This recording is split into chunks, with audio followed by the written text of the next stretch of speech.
since my video wanted to stop on me, I have to do us all again. Anyway, we'll talk about two subjects. We'll talk about mathematics, and we'll be talking about economics. So first things first, we'll do economics. In economics, I'll start by reading you a definition or what something is.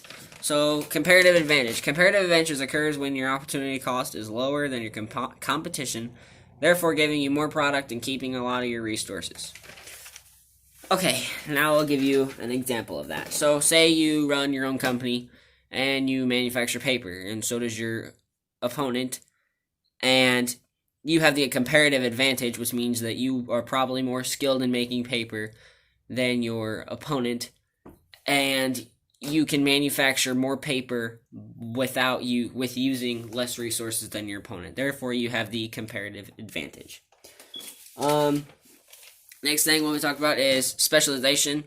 Specialization is where you are more efficient at a certain task than others. So like I said before, maybe you're better at making paper. You have a specialization in making paper. That is your specialization, is that you make good paper and you use less resources to make paper, but you produce more paper. You have the comparative advantage against your opponent. Now we'll talk about absolute advantage. So absolute advantage occurs when you produce more product than your competition given the same output. So it's different from comparative advantage, because in comparative advantage you're using less resources, but you are getting the same amount as your opponent. You're just using less resources. So in the end, it's like you're the longer donkey. You'll just go longer distance and you'll do better. But in absolute advantage, this occurs when you produce more product than your opponent given the same input. So if it takes, this is just a wild guess here. This is just ignore this. But say it takes like 2 trees to make 500 pieces of paper. So your input is 2 trees to make 500 pieces of paper. What you can say absolute advantage would be is you put in 2 trees and you can get out 1,000 pieces of paper. That would be the absolute advantage, because you are getting out way more than your opponent when putting in the same input, probably because you have a specialization in that area.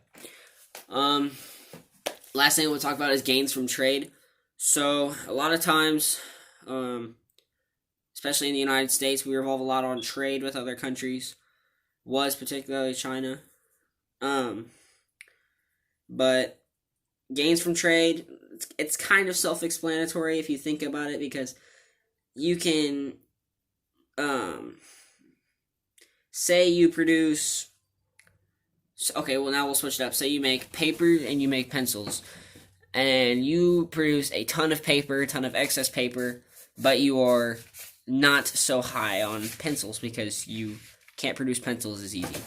So you can trade with a nearby place or a country or something like that, and you can trade them paper for pencils, and in that case you are gaining pencils from that trade while not losing that much paper, because you specialize in trading paper. So you probably have an excess amount of paper. That is going to conclude economics, though. I'll get into mathematics real quick, and then we will end the video. So in mathematics, we will talk about distribution and combining like terms with a negative coefficient and positive coefficients. So distribution and equations. So I wrote a little equation. I kind of already solved it, but if you can see that, it says 2 in parentheses 3x plus 5. Well, what you do for distribution, if you're not familiar with it, it's arithmetic, so it's not very hard.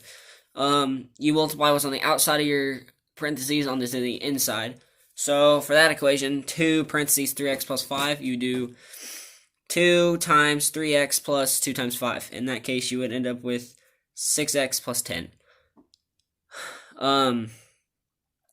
You can also, when you see distribution in things, in equations like, here, I'll write one real quick. And I'll show you.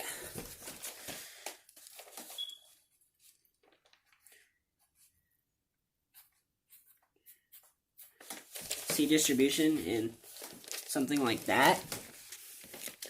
You can see that. This is 5 minus 6, well, 6x in parentheses. You would not distribute the 5. Distributing the 5 would be a bad idea, because that would not solve your equation. Instead, you would distribute the negative, the minus symbol, the negative symbol, into your equation, because that can also be translated to just -1 when you're doing equations like that.